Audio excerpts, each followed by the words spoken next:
Hoy vamos a meternos de lleno en la historia secreta de, bueno, uno de los documentos más famosos del mundo, la Declaración de Independencia de Estados Unidos. Y la verdad es que la historia va mucho, pero que mucho más allá de lo que nos suelen contar. Estas palabras seguro que nos suenan a todos. Son, sin duda, de las más famosas que se han escrito nunca. La piedra angular de toda una nación. Han inspirado muchísima gente en todo el mundo. Pero, ¿de verdad conocemos la historia completa que hay detrás? Pues eso es justo lo que vamos a hacer hoy. Vamos a ir quitando capas para descubrir influencias que se han olvidado, significados que se han perdido por el camino y un legado global que es bastante más complejo de lo que nos imaginamos. Bien, para entender lo que no se sabe, primero hay que tener claro lo que sí se sabe. Así que empecemos por la historia de siempre, la que todos hemos oído alguna vez, sobre cómo nació este documento. El contexto es bastante conocido. La tensión con Gran Bretaña no paraba de crecer. Las colonias se sentían ahogadas por impuestos sin tener a nadie que les representara en el Parlamento. Momentos como la ley del sello o el famoso motín del té de Boston fueron, la gota que colmó el vaso. Y eso llevó a los congresos continentales y, finalmente, a esa decisión monumental de 1776. Vale, pero es justo aquí donde la historia se pone de verdad interesante. Esas palabras tan famosas de Thomas Jefferson no salieron de la nada.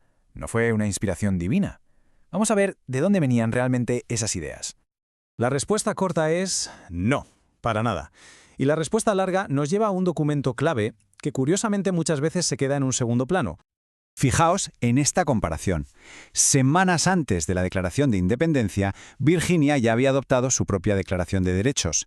El lenguaje es que es asombrosamente parecido, y no es ninguna coincidencia, es su antecedente directo.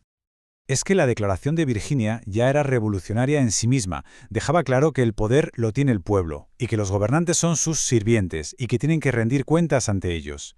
Fue, en esencia, el borrador, el esqueleto sobre el que Jefferson construiría después su obra maestra.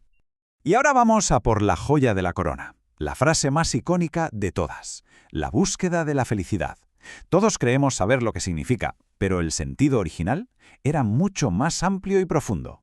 Hoy en día, claro, oímos la búsqueda de la felicidad y pensamos automáticamente en la realización personal, en tener éxito, en nuestro bienestar, en el famoso sueño americano, vaya.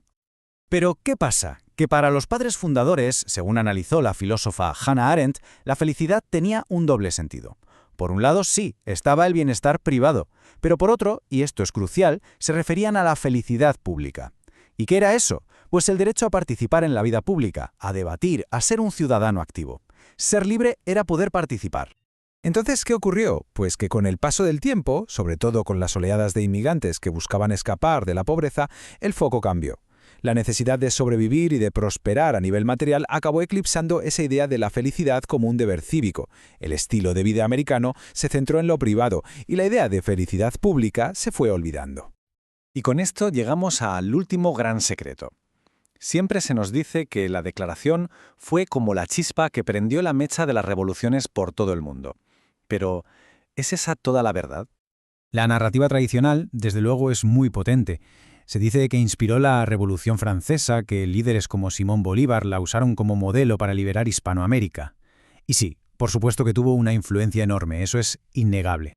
Lo que pasa es que, si miramos con lupa el caso de las independencias hispanoamericanas, la historia que encontramos es bastante más compleja. Tenían sus propias raíces, muy profundas. No fue un simple copia y pega. Es que aquí se ve de maravilla. El detonante no fue el mismo. En Norteamérica, todo empezó por los impuestos. En Hispanoamérica, la mecha la prende Napoleón invadiendo España, lo que crea un vacío de poder brutal. Y las ideas de fondo tampoco eran las mismas. Mientras los colonos se basaban en el derecho inglés, los hispanoamericanos echaron mano de su propia y larguísima tradición de pensamiento político. Hablamos de las teorías de soberanía popular, la famosa potestas populi de la Escuela de Salamanca, por ejemplo.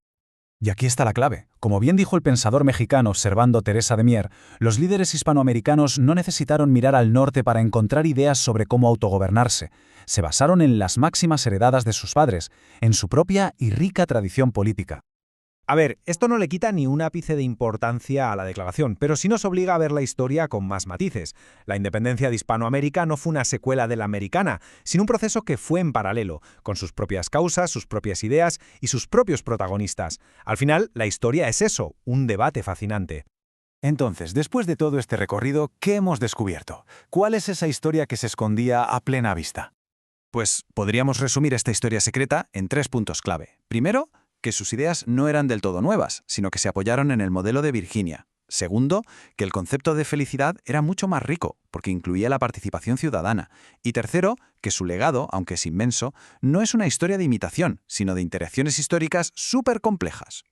Y esto nos deja con una última pregunta para reflexionar. Si un documento tan conocido, tan estudiado como este, todavía guarda secretos, ¿qué otras partes de nuestra historia, qué otras narrativas alternativas estarán ahí, esperando tranquilamente en los pliegues del pasado a que alguien las redescubra?